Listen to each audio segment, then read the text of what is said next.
Hello guys, welcome to StudyIQ. My name is Amit Sani and I welcome you in this daily Hindu analysis video. In the morning these videos come, in the evening PIB videos they come, and both in Indian English language you get these videos, and the PDF you get on the StudyIQ's Telegram channel, and the link is also given of my Facebook group in the end page, so you can follow all these PDFs. And please go through the PDF after the lecture, and that would be sufficient. No extra reading of the newspaper is needed. Many times question is asked by you people. Okay, so these are the numbers there you can call, and this is the website there you can visit, and you can order for all these important courses, extremely important for the prelims aspirant this year, next year, and next to next year. For the college students, these are going to be miraculous courses, because stay at your place, whether you are staying in hostel, in your home, anywhere, and you do not have much time, then just go through these organized courses. And the thing that you will need to do next year is only repeating, if you are clear with the concepts and all other important issues related to the examination. So extremely important. And now the question regarding NBFC, non-banking finance company. So there was an issue in this question. Yesterday the question, when I gave it to you, it was saying they do not form, but actually the option was like that they form part of the payment and settlement system, and that is actually wrong. So this is how the options would be settled. D none is the answer, because all are wrong. Deposit insurance facility of a deposit insurance and credit guarantee corporation. You see, DCGC, it gives insurance to your deposits like FDs and all. They are insured. If banks are going to be devastated, or maybe there is a robbery or something like that, then your money is somehow insured. Not the total amount, but some amount is insured. So this guarantee is given by DGCG, but that is not available for the NBFCs. Okay, so that is the issue, and this line is correct, but in the end what it says, these facilities is not available to depositors of NBFC, correct? Like in the case of banks, this is wrong. This is unlike, very small difference. This is unlike in the case of banks, because these things are available in the banks, commercial banks. So this is wrong. And third is again wrong, because not all the categories of non-banking finance companies are regulated by RBI. Some are by National Housing Bank, some are by SEBI, some are by IRDA, some are by other important acts. So there are various categories, because there can be many types of non-banking financial companies. So D none is the correct answer here. Okay, please change this. It was saying do not form, it is actually form part, so that it can be wrong. Otherwise no option is given here, one only is not given here. Okay, so that was my mistake. You can see here under section 45(1)(a) of the RBI Act, some are exempted. Which are exempted? Housing financial companies which are regulated by National Housing Bank, merchant banking companies, stock exchanges, these are regulated by SEBI, and other insurance companies which are regulated by IRDA. Chit fund companies, the Sarda chit fund scam which was there, and the same thing, which is extremely important, it is not regulated by RBI. That was the problem, because it is regulated by State Governments Act, respective state government, they regulate it. So chit funds are specific. Next, Nidhi companies, they are regulated by Ministry of Corporate Affairs regulations, MCA's regulation. So these two are extremely important. Next, specific exemption given because there is no problem of dual regulation. Suppose one company is regulated by IRDA and RBI both, then there can be some overlapping of the provisions, and there can be some confusions. So it is done for the NBFCs that separate regulations would be there. So SEBI, IRDA, and all these are regulatory bodies, and they are managing some of the categories, but others are regulated under RBI. So all three are wrong options here. Okay, you can see these things are given here. And NVFC is a company registered under Companies Act 1956, engaged in the business of loans and advances, acquisition of share, stock, bond, debenture, security, everything, all financial acts, but they cannot accept demand deposits.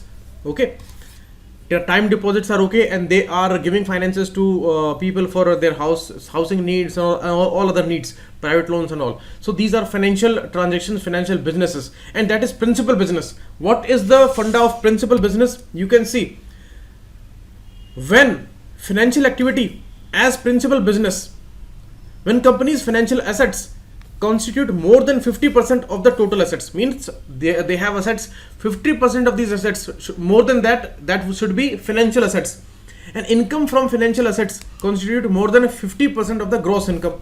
So this is how the financial business becomes the principal business. So that is the issue with NBFCs. And the principal business term is not defined by the RBI Act. It is a kind of a different interpretation.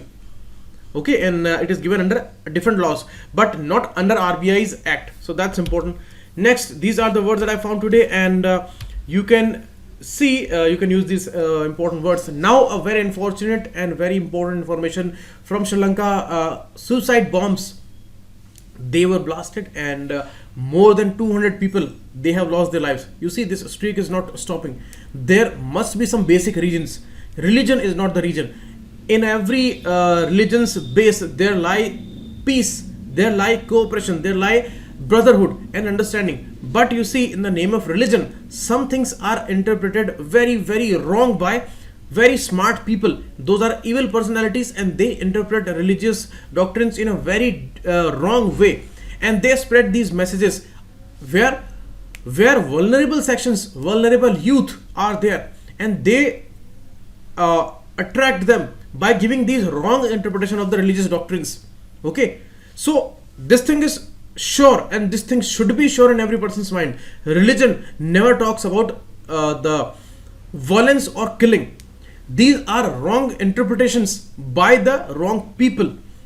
And you see, everywhere, because of various reasons in the life, economic reasons, social reasons, many causes are there. Okay, so these things actually make vulnerable sections. This is not a justification. Vulnerable sections are there, and when somebody becomes vulnerable, then there is a risk. So we need to manage the risk. Okay, and if the risk is not managed, then these people can be exploited by very wrong people. And this is the case with the terrorism. That is why in every country there is a threat today, and this is the biggest threat. And you see the consequences of it.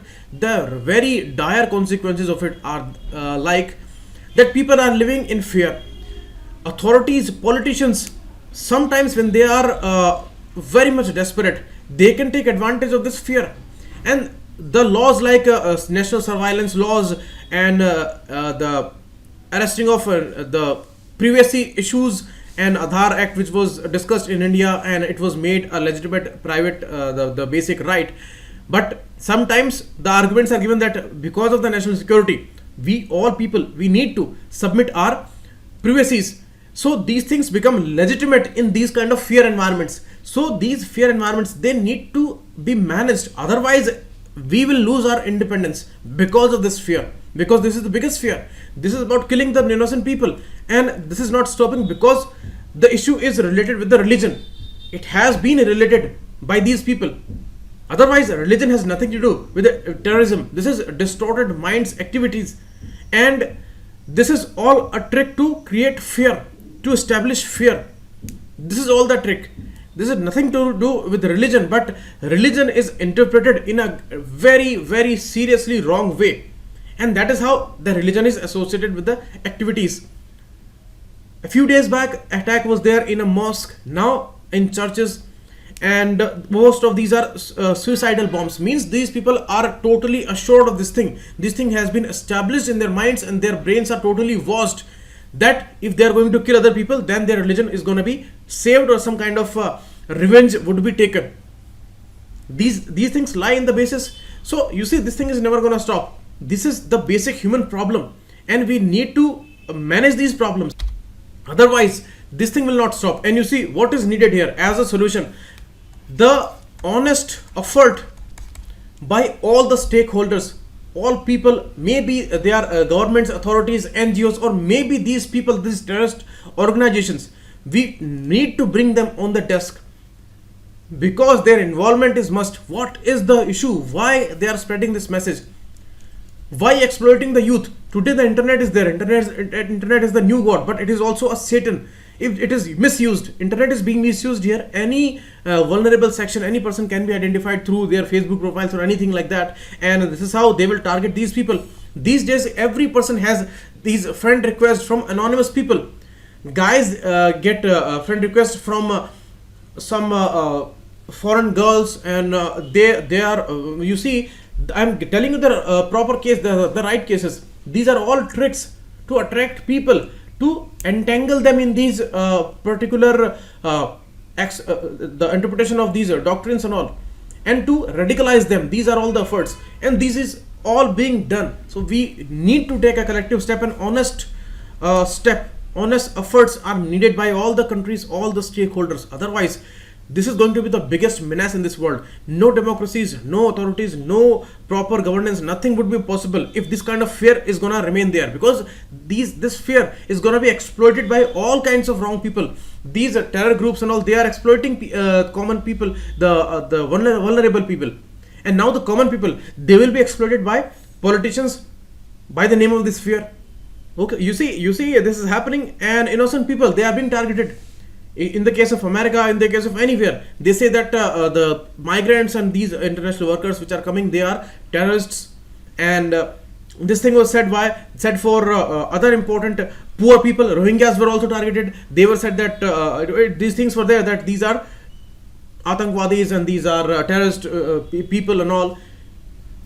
Maybe there may be some youth sections which are vulnerable and they may be exploited, but not all of them are terrorists. But you see, politically, these messages are all over the internet, all over the social media.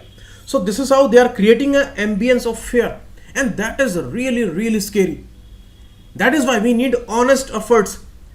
And this is the ethics issue. This is the issue of ideological crisis. This is the issue of the intellectual crisis, and we all need to curb on this intellectual crisis. We all need to come together as an educated gentry and the citizenry. Otherwise, these things are totally impossible to control, because you cannot tell about any person's mind, what he is thinking, who is exploiting that person. And if we are going to submit all our privacies to the authorities and all, then there would be no life left. That case would also be the case of total fear and control. So that is not a free society anymore. So this is how all these issues are there, and we need solid solutions and a collective global solution we need. And blaming religion will not help here. This is about the rising inequality, rising unemployment, rising unawareness, and the crisis-like situation with some people. You see, something is happening in Sudan, but we do not care. Maybe from that place of Sudan or Syria, where kids are growing, and they are growing in ultimate penury, crisis, fear. In the future, these are vulnerable kids. In the future, they may be exploited by terror groups. They will tell them that take revenge, your life was taken by these authorities. Okay, maybe their peaceful missions are going on, peaceful forces are working there, but these terror groups, they will radicalize them in a way that they will say that these people made your life hell, take revenge. So this is how you are making a vicious cycle. You are creating this cycle because you are not discussing these things honestly. All stakeholders are not there at one place. And proxy wars, we are looking at. Yemen crisis is going on. America is supporting that. Trump is not ready to take that support away, and they want to continue this Yemen crisis. So out of these crises, many kids would grow, and they would be very, very vulnerable, and they can be exploited by these evil personalities, and they will be ready to take revenge. And religion doctrines and their wrong interpretation is the ultimate spice to that. So this is how we have to see this thing globally. This is the solution. On a war scale, we need to take efforts here. Okay, next, about the articles. Repeated articles are there, and Naveen Chawla, the ex-CEC, he says that some issues remains regarding the funding, regarding the issues of Election Commission of India's steps. He talks about very important points. We will discuss that. GS paper 2 is going to be important here. This is the same case with the migrants and international workers, and how Trump is creating fear out of these people, and it is spreading this message to majorities that these people are taking your jobs, these people are involved in terror activities and all on the Mexican wall, who the people who are trying to cross the borders, they are coming here just for the devastation. So this message is being spread by many leaders in their respective countries, and political advantage is taken. If you talk about India, in the case of Gujarat, in the case of Maharashtra, these things are open, and against the workers which are coming from UP Bihar, and this issue was totally open, where they were being targeted politically. So we will discuss that issue briefly, and GS paper 2, 1 and 3 would be important here.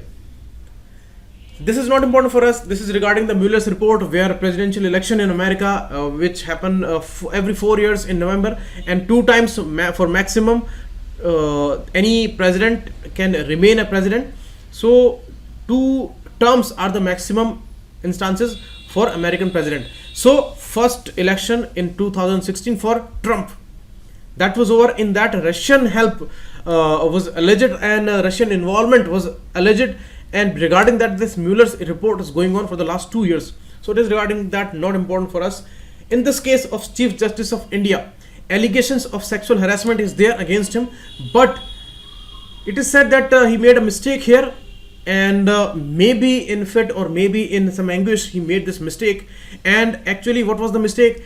The independent the commission and the bench which was created for that, he became a member of that. And how he can become a member where allegations are there against him only? So this was done as in a wrong way, and women members, they were not there on the bench.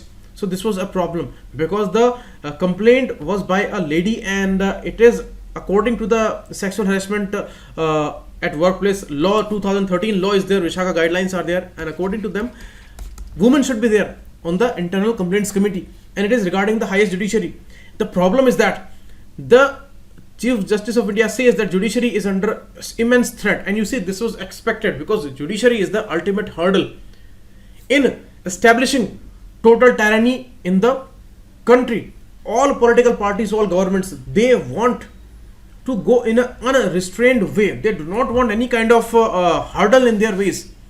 This is for truth.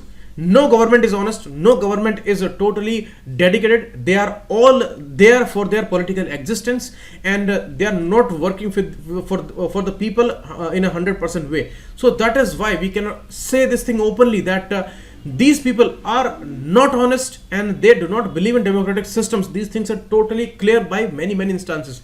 So this is why certainly some pressure is there on judiciary, because that is the last institution that is saved, and in the past it has saved this country from many arbitrary manners, and it has given many verdicts. So that is a real concern. But the move by CJI is really a problematic issue. Why he became a member of this particular commission, this is a problem. So this thing should be corrected here. Still, to the independent commission, these things are to be said, and he should be withdrawn from that particular bench, and he should not be a member. He should think about this issue, and certainly this is the case, because otherwise he would not be listened, and he would be certainly labeled as a culprit there, because he is about to decide about that case. So this is not a legitimate issue.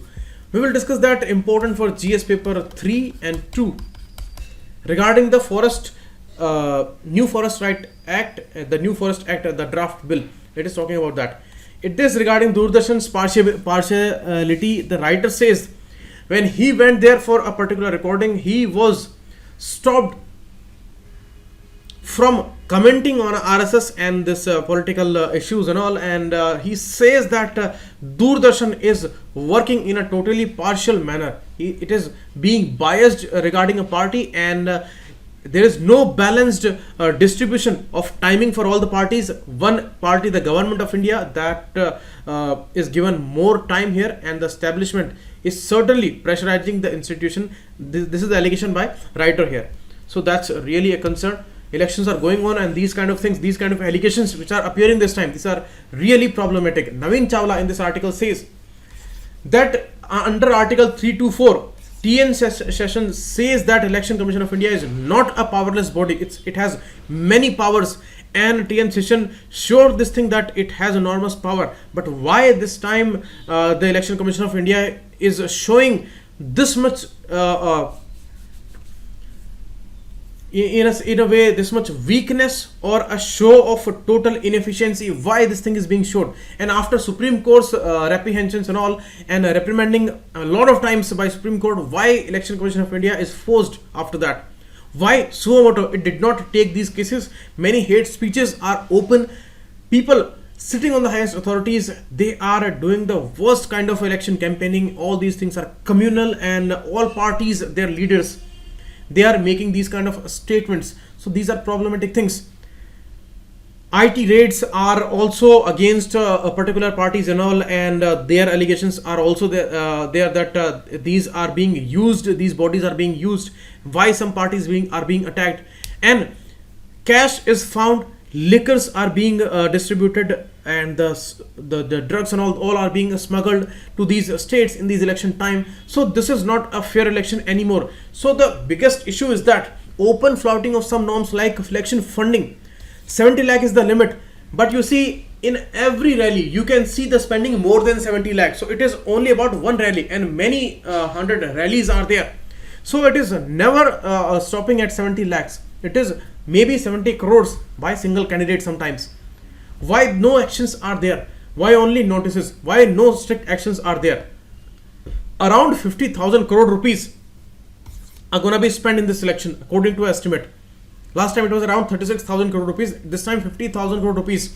If we add these expenses of these officials which are being transferred, which are being used, and they are not able to do their normal duties, and they are being employed in the Election Commission of India's workings and all, these are normal things. But you see the phase is so stretched. It is more than 45 days, and this is a very long process, and many officials are involved in that, and totally the machinery is stuck here.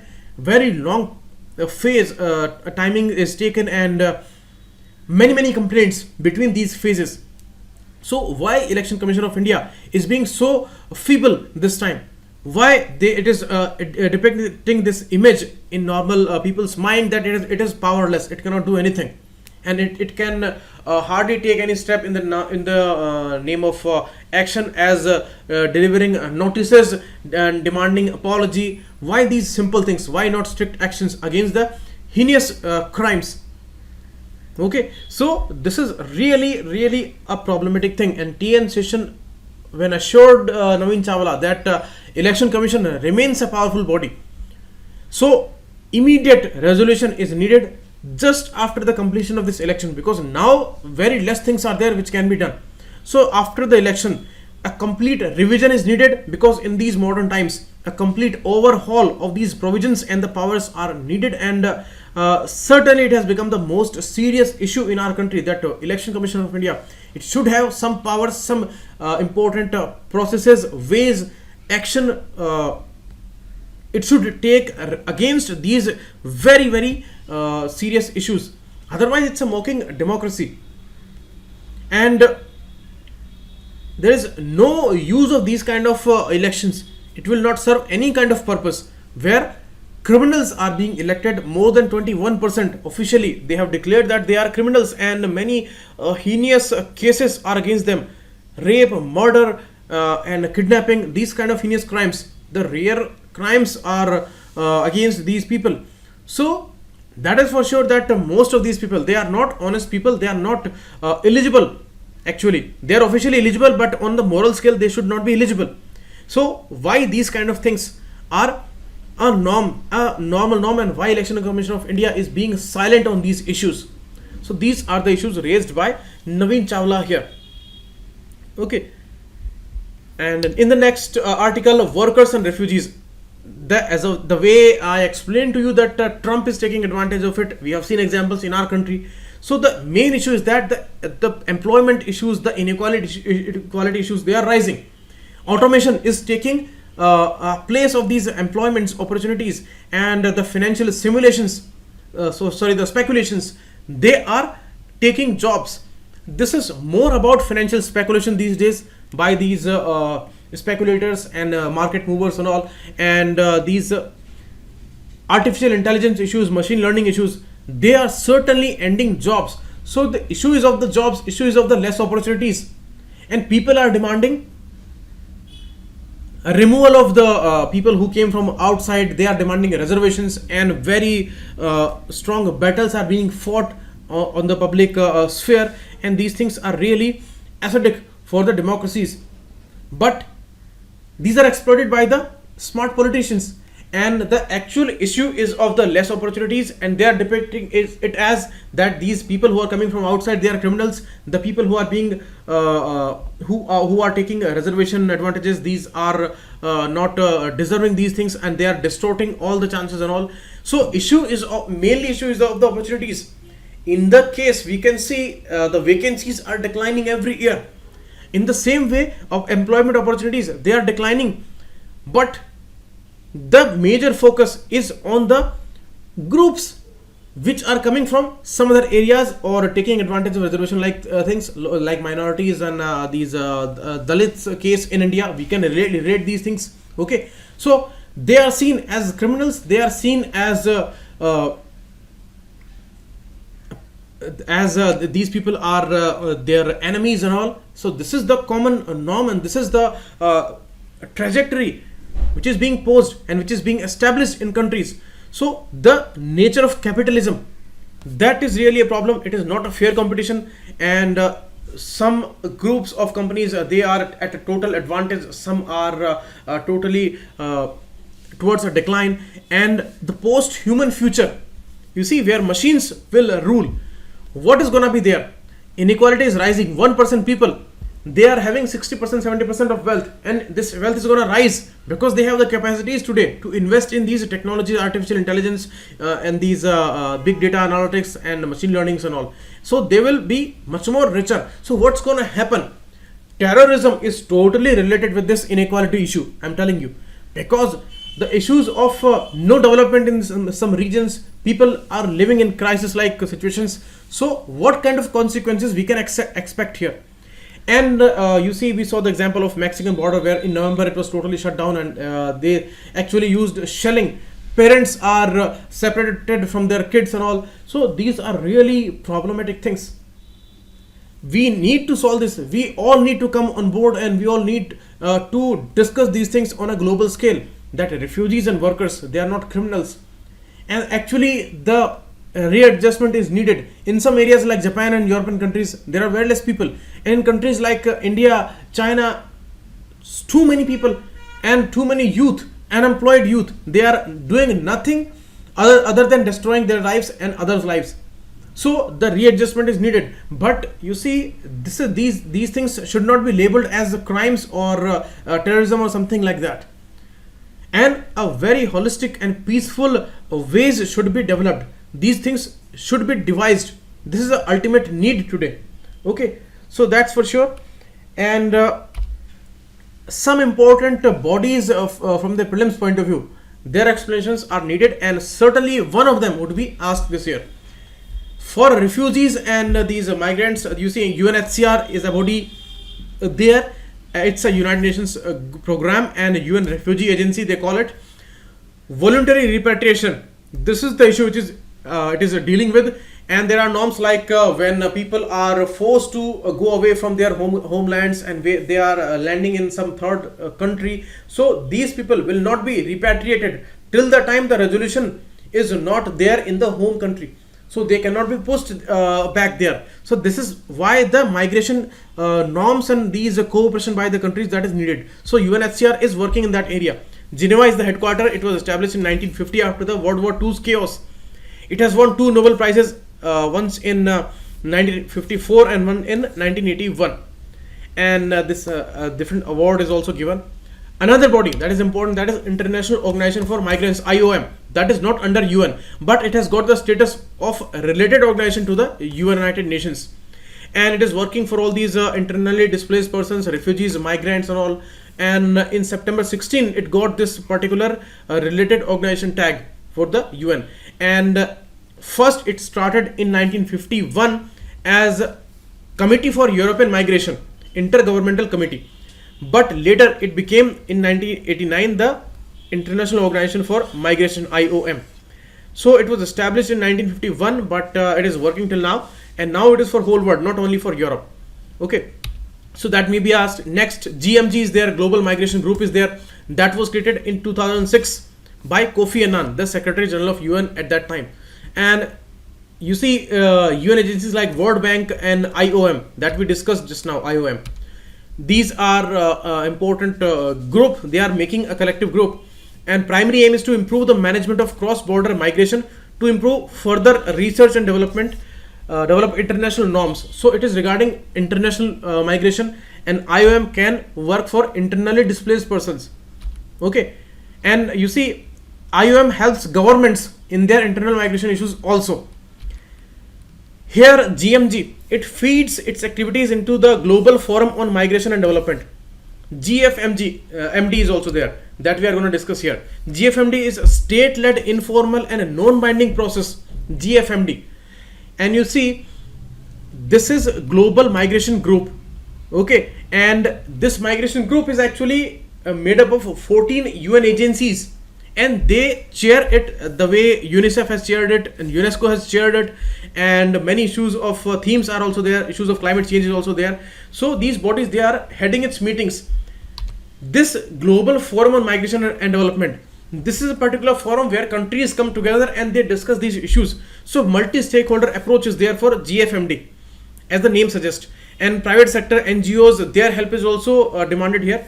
And Geneva, Switzerland is the headquarter. As for this IOM, the headquarter is also there. No, the headquarter for IOM is not there. It is there for UNHCR. It is in Geneva, Switzerland. UNHCR's headquarter is in Geneva, Switzerland, and this Global Forum's headquarter is also there in Geneva, Switzerland. Okay, and Ecuador is gonna host this year 2019. So these bodies may be asked. You see, for this GFMD, India is also a steering group member here. Okay, and these are the important objectives. Please go through all these PDFs. This year, these bodies are going to be important. 3 to 4 questions from the bodies they ask every year. So one of the question would come from these international bodies related to migration and workers issue. One is KNOMAD. It is Global Knowledge Partnership on Migration and Development, NOMAD.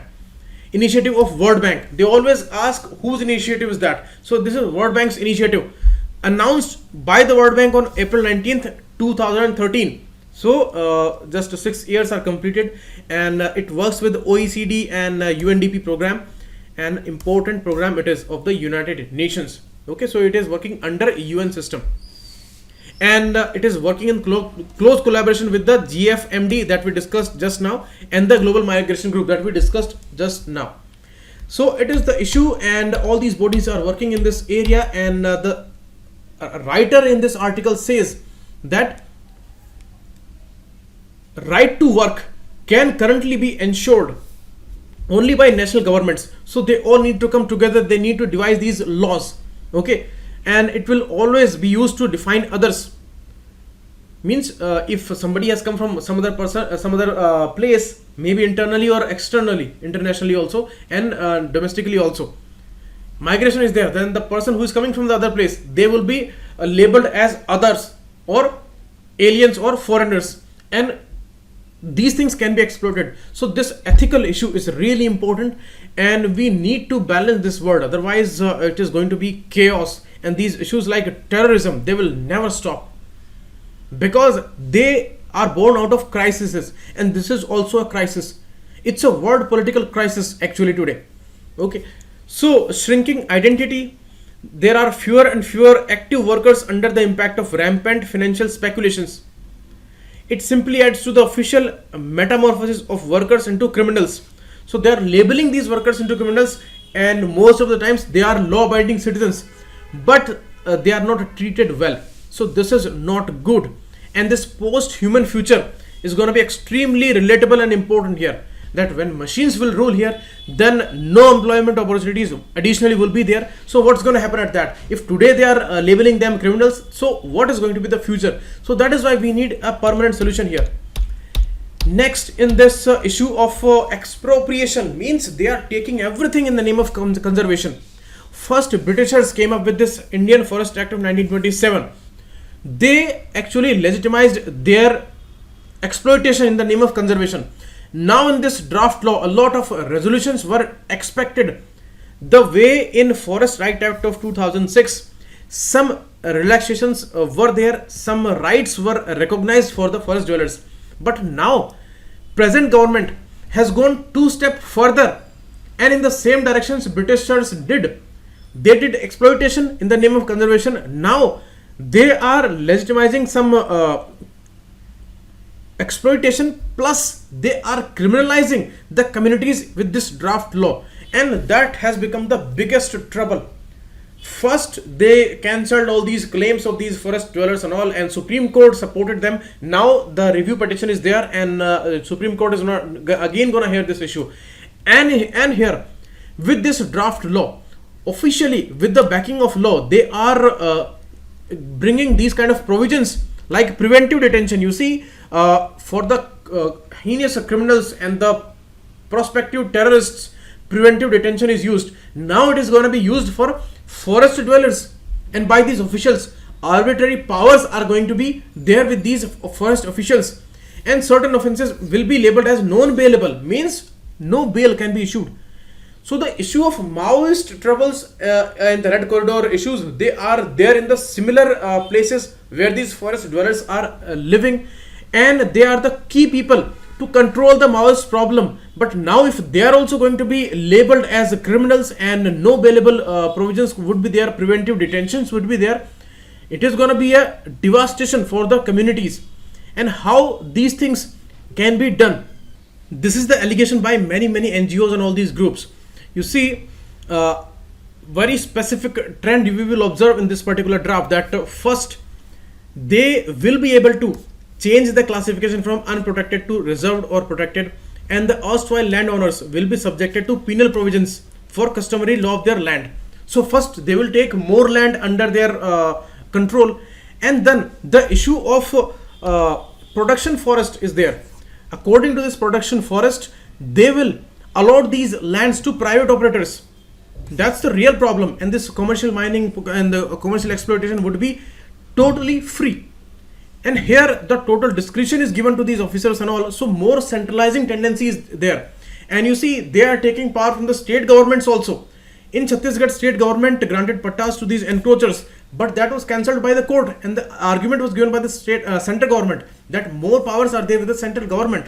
So now more centralizing tendency, more land, protected land under their authority, and they can allot these things to other private players. So this is a very nice game. And according to section 22A2, it says, it proposes that the government can acquire any right of a person which is inconsistent with the conservation of the proposed reserved forest, and they have not given any parameter to decide about their inconsistency, and they will have to decide what is inconsistent. These officers, they would decide, authorities or the ministry, they would decide, and according to that they can declare anybody inconsistent, and they can take their lands, and they can take their rights. So these things are really arbitrary and totally against the existence and the particular rights and their particular their support system available for the tribals and the forest dwellers. Actually just opposite was needed, but now they are doing very problematic things, and the Maoist problem, it is gonna rise here. Certainly it is gonna rise, because whatever problem they have with the state, these things will be rising, and more innocent people will be against the state by these things. So these are the allegations here. Okay, and you see these many issues like pattas and all, tribal affairs ministry, they would administer these issues. Okay, forest department cannot decide about that. They have forest department in the state, and the central issues are also there. So ministry directly would tackle these things, means now they will decide according to the centralizing tendencies. So these things are not good, these developments are not good, because already whatever is being done in the coastal regulation zone and all, they are totally against the conservation and these communities, and in the name of conservation they are putting these things. Actually these things are against the conservation, because these tribal people, they are supporting the conservation, not the commercial miners are supporting them. So allowing private players taking powers from these tribals and all their settlements and all, they will be disturbed, they will be thrown out, because they had some power because of the FRA Act of 2006. Now these all things are being taken by the central government. So this is really problematic. Some issues of migratory birds, they appear on eastern part of India many times, in the Nagaland, the Amur falcons we know, and some other important birds from the eastern Asian. nations. They are appearing on the Andaman Islands. Okay, so it's a news, and you see the geography you should remember.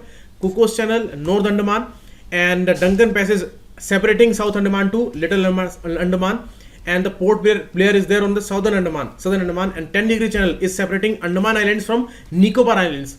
Car Nicobar is the northern one, and Great Nicobar is the last one. And Sombrero Channel is separating Great Nicobar from others. Okay, and you see Great Channel is at the south. Indira Point is the last point, southern point in India's territory. So it is there at 6.04 north latitude. Okay, and there are flyways for these migratory birds. Internationally they are migrating, and they are flying on a particular air highways, you may say, and these are flyways. So in green you can see Central Asian flyway. They will come from these areas, go over the Europe and African, these Arabian landmass, then circling India and again coming here, and the East Asia Australian flyway that is going above India. You can see they will take these circle and again come back to Siberian area. So this is the East Asian Australian flyway. These may be asked. These are important flyways. Nobody is totally sure that how they make it possible for thousands of kilometers, but they do it. These birds are really having some great powers, like magical powers they have, and the inbuilt GPS is there inside their bodies. Certainly that thing is for sure. Next, regarding some rail projects overrun, a big article is going to come on this issue, because original cost is less than this much amount. Now whatever estimates they are giving, whatever projects they are giving, they gave 1,68,000 crore rupees original estimate. Now they are saying the cost is more than 3,89,000 crore rupees. These are 205 rail projects, and it is the same case with power sectors, more than 63,000 crore rupees. They are raising the amount. Now we have to see what kind of problem is there. Ministry of Statistics and Program Implementation, they are saying that this issue is there, and this report is there, more than around 4 lakh crore rupees. They are giving new estimates. So from where this money is going to come, what kind of issue is there, is there any corruption or something like that, what is the problem? Next, a funny information, millions of people using 123456 as password, and these are weak passwords. Anybody can guess it. Many people are using 129. These are very easy guesses. So it's a alarming situation, because cybersecurity is a big threat. Now the banking and everything, financial transactions are based on these passwords and all, and now we should be careful about this thing. So this is some information. Now the the questions, look for their answers, look for their additional data, and thanks a lot. Keep watching. This group is there, Telegram link is also given, and PDF is there. Thanks a lot.